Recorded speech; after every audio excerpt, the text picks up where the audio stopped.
추미애 장관이 저는 모르겠어요. 앞으로의 전망이 가장 밝은 정치인이라고 봐요. 대선이 끝났을 때도. 뭐냐면 소위 말하면 조국 가족을 안중근에 빗댔다 해서 주말에 악플을 엄청 날리는 거야. 나 그거 보고 되게 마음이 아파서 내가 직접 댓글을 썼지. 가장 맞는 말 했는데? 그러니까 뭐냐면 재판에서 2심에서 정경심 교수가 또 그 진짜 별로 안 중요한 입시 비리는 유죄가 되고 사모펀드는 문제가 되고. 그 대부분 다 털어내었단 말이에요. 권력형 비리 없었고요. 뇌물 받은 것도 아니고. 근데 이 상황에서 2심이 그렇게 나오다 보니까 마치 그게 엄청난 대단한 무슨 역사적 죄나 진 것처럼 할 때 추미애 장관이 연합뉴스랑 인터뷰하는 거 보면 이런 이야기가 있습니다. 안중근이 이토 히로부미를 저격하고 일본 재판관의 재판을 받아 테러리스트가 돼 사형 집행을 당했는데 그렇게 끝났으니 일본의 지배를 받아들이고 하자는 얘기나 똑같다. 이번 수사는 개혁 저항 세력의 의도와 셈법으로 이루어진 것으로 모두 개혁해야 될 과제다. 재판 결과랑은 무관하게 이 조국 장관내를 윤석열이 털었던 그 맥락은 개혁 저항 세력의 의도에 의해서 만들어진 건데 만약에 말이에요.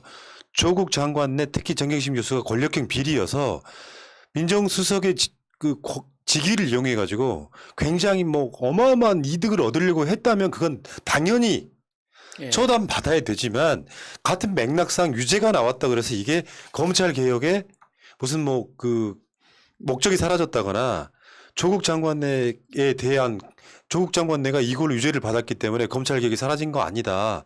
안중근 사형 집행으로 끝났다면 일본에 협조할 수 있냐. 안중근은 사형당했으니까 일본이 맞았다라고 할 수 없는 거랑 똑같은 논리를 이야기하니까 포탈에 악플이 엄청 달리더라고요. 이런 거 우리가 좀 방어를 해줘야 되는 거지. 지금부터 칭찬 시작. 그러니까 그 추미애 대표가 안중근 의사의 비유를 든 건 이게 지금 현재 우리 시점이 인터뷰를 했던 시점이 8.15가 있기 때문에 이해하기 쉬우라고 했는데 사실 그게 약간 배경 지식이 있어야지 그 진짜 의미가 드러나거든요.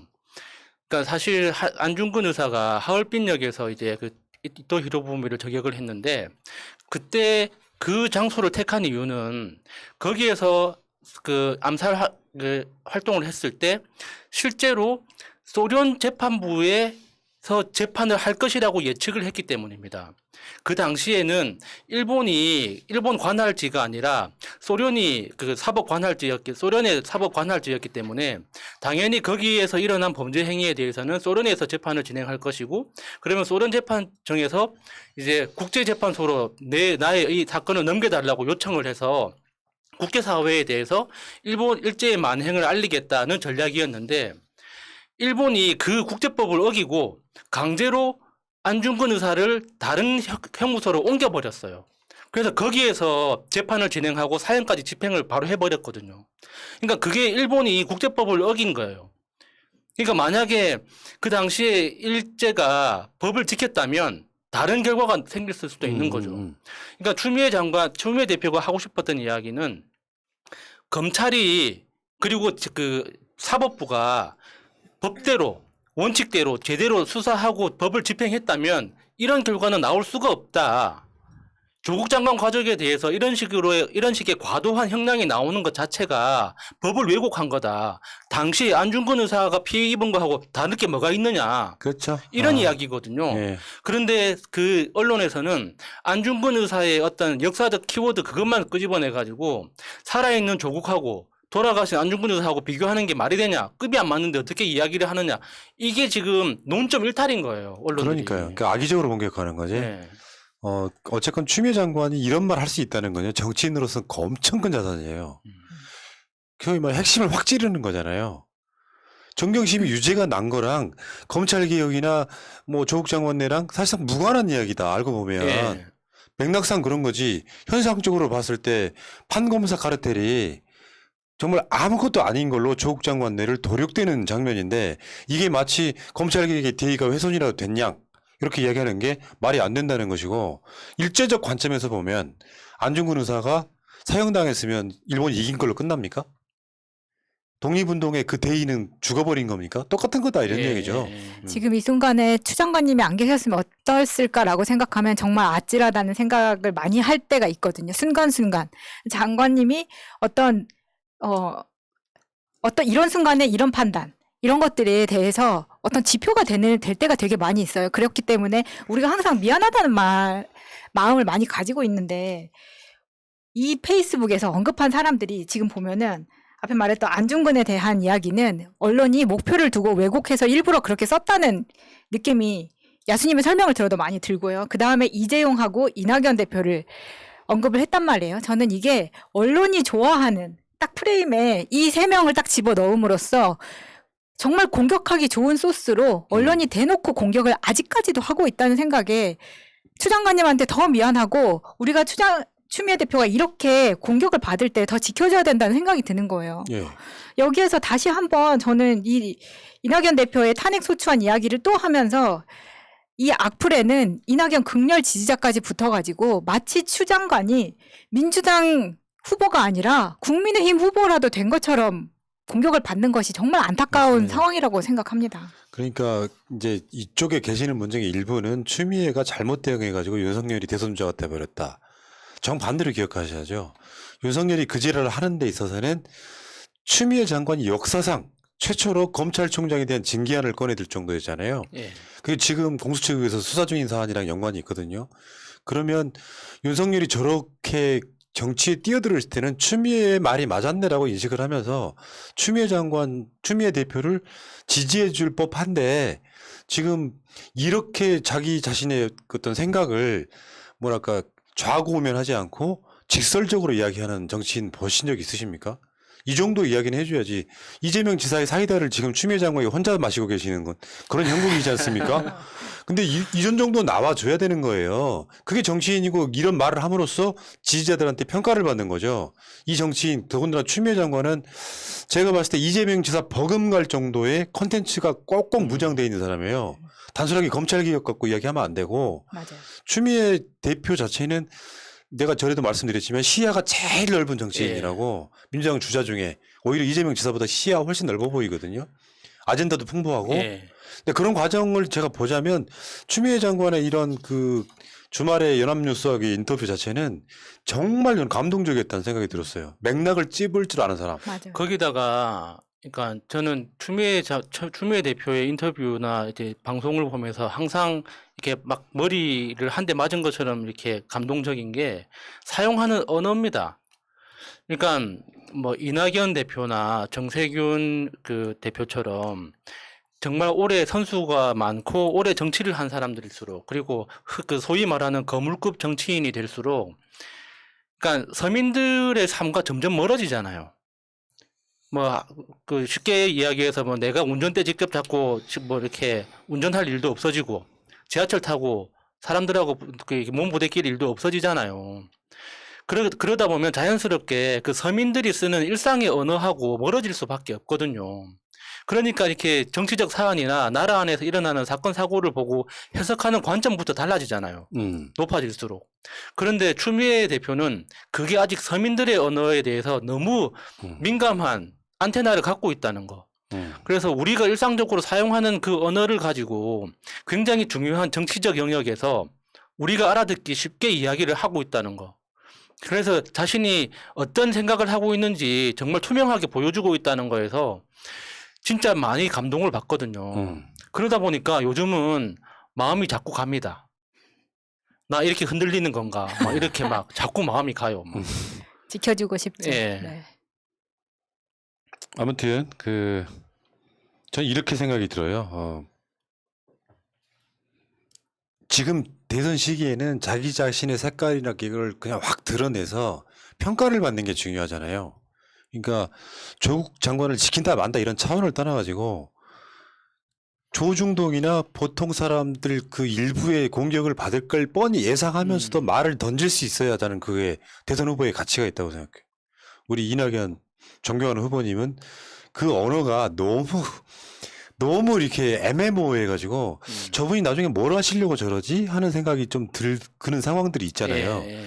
그러니까 추미애 이런 언어들이 저는 뭐 지지하시는 분들이 본인들이 직접 정치평론가가 돼서 이러면 중도 확장성 떨어지는데 중도 확장성이 떨어지는 이유는 그런 생각 때문에 떨어지는 거예요. 지지하면 지지하는 대로 지지한다는 표현을 하면 되는 거지. 예.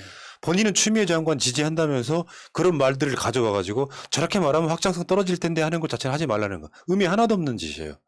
다수가 그 말에 동감을 하면 그게 대세가 되는 거고 중도 확장성이 예, 생기는 거지. 예.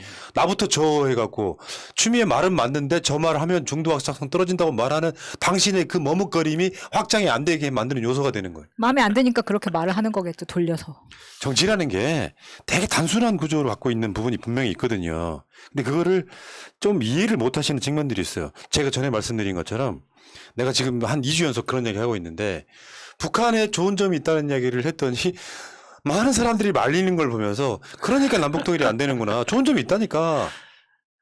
그러니까 없는 살림에 없기 때문에 그 장점이 생기는 또 그 아이러니한 부분이 있잖아요. 네. 그런 걸 이야기하는 거지. 네. 그 동영상 하나 빨리 준비해 주시고요. 이낙연 후보한테 기자가 묻습니다. 문 대통령께서는 조국 전 장관에게 마음의 빚이 있다고 했는데 이낙연 후보가 저는 이거 잠깐만 이거 한번 볼게요. 추미애 후보랑 너무 비교되는 어떤 장면인데 이런 장면을 보고 있으면 정치인한테는 그런 게 어떤 게 이렇게 필요한지 한번 여쭤보겠습니다. 단적으로 대통령께서는 보여주는 거죠. 네. 조국 전 장관에 대해서 마음의 빚이 있다 이렇게 말씀하셨는데 저는 그런 마음 상태는 없습니다. 그냥 그림만 보셔도 그렇게 될것 같습니다. 생각하지 않고. 그래서 이런 식으로 이야기해놓고 나중에 표가 필요하면은 조국 장관 어쩌고저쩌고 하는데 조국 장관 소리가 나가고 있어요. 소리가 나온다고요? 네. 글쎄요, 그냥 자막으로 나왔잖아. 굳이 들을 필요 있나? 그렇죠. 네. 그러니까 이렇게 해서 조국 장관을 임명을 반대를 하고 뭐 마음에 빚이 없다고 하신 분이 조국 정경심 교수 2심이 결과가 나오니까 1심 내용도 몰라서 1심에 뭐 입시 비리 부분은 무죄였는데 유죄였다 이렇게 했다가 황급히 또 글을 고치고 예. 추미애 장관은 그런 실수 안 하잖아요. 모든 발언들이 팩트 체크가 된 상태에서 나오기 때문에 그런 부분이라는 말씀 드리고요. 지금 9월 4일 날 며칠 안 남았습니다. 오늘이 8월 16일이니까 9월 4일 날 대전 충남, 5일 날 세종 충북 이제 드디어 대의원 권리당원 투표 결과가 공개되는 바로 그 시점입니다. 그리고 일주일 뒤인 12일 날 국민 일반당원 선거인단 득표 결과가 처음으로 공개돼요. 9월 12일 날. 이게 소위 말하면 중원, 충청도 쪽에 표가 어떻게 되느냐에 따라서 예를 들면은 이낙연 후보가 이재명 지사를 이겨버리면 경선이 되게 웃기게 갈 수도 있다고 생각하는데 저는 그런 걱정은 안 해요. 예. 실제로 충청도에서도 아마 일정 정도 차이가 날 건데 그러니까 지금 이낙연 후보 쪽의 전략은 충청도의 경선을 한번 판을 확 뒤집고 시작해보자라고 하는 전략이 지금 최근에 네거티브로 나타나는 거죠. 그러니까 투표를 하게 되는 사람들이 그러니까 처음 1차에 한 70만 명 정도 이렇게 가입하고 그 이후에 지금 한 40만, 50만 더 추가가 됐다고 들었는데 그러니까 이게 재밌는 게 그러니까 초반에 1차에 그 가입했던 분들 있잖아요. 경선인단으로 가입했던 그 사람들 그 선착순으로 투표를 하는 거예요. 그러니까 1차 투표, 2차 투표, 이제 최종 투표 이렇게 하게 되잖아요. 그러니까 1차 투표는 초반에 그 경선인단에 가입했던 사람들한테 1차 투표를 하게 되고 그 다음 이후에 가입한 사람들한테 2차 투표를 하게 되고 최종 투표는 전체 다 하게 되는 건데 그러니까 그 1차 투표의 성격상 그 경선인단이 급증했던 그 시기에 몰린 사람들이 어떤 마음 상태로 가입했는지 우리가 추정해 볼 수 있잖아요. 예. 그러니까 민주당에 대해서 개혁 성과가 부족하다. 지금까지 민주당의 모습은 뭔가 아직 제대로 마음에 안 든다. 더 강력한 무엇인가가 필요하다라고 생각했던 사람들이 답답하기 때문에 경선인단에 참가하자라고 이렇게 마음먹어서 들어온 사람들이기 때문에 그 개혁성에 대해서 훨씬 더 많은 비중을 둘 거란 말이에요. 거기에서는. 그러니까 일반적으로 지금 현재 나오는 여론조사하고는 더 다른 숫자가 나오지 않을까 그렇게 예상을 하는 거죠. 예. 코앞에 다가와 있고요. 그 경선을 한 달 정도 연기하는 바람에 네거티브만 많아져가지고 그 시간 동안에 이낙연의 정책은, 이재명의 정책은, 뭐 정세균의 정책은, 추미애의 정책은이라는 시간을 전혀 벌지를 못했어요. 언론의 관심은 네거티브만 있지 예. 각 캠프에서 공약 발표해봐야 언론에 한 줄 나오지 않습니다. 이게 결국에는 이재명 지사 측이 처음부터 우려했던 네거티브가 많아지면 결국에는 민주당의 후보들의 정책은 하나도 안 보일 거다라고 하는 게 지금 현실적으로 보이고 있죠. 여러분 이낙연 하면 떠오르는 그 공약이 있으십니까? 없어요. 본인한테도 마이너스인 거죠, 본인한테도. 그 최근에 조금 시간 주시면 생각날 것 같은데. 안 날걸? 최근에 이제 그 다른 전략을 지금 쓰고 있죠. 그 민주당의 국회의원들 일부가 그 이재명 지사의 기본소득 등에 대해서 뭐 한번 토론해 보자. 그 민주당 경선에 대한 민주당 의원 21명 입장문 발표 이런 걸 하는데요. 여기에도 보면은 그 사실 이낙연 캠프 쪽에 국회의원들이 꽤 많이 들어간 상태에서 예. 이재명 지사 흔들기를 정책적으로 막 돌리려고 하는 부분이 있어요. 그런데 사실 알고 보면 기본소득 예. 앞장서 무너뜨리기 이런 짓들을 하고 있더라. 자, 그런 말씀 드리고요. 자, 알겠습니다. 어쨌건 1부는 여기서 마치고요.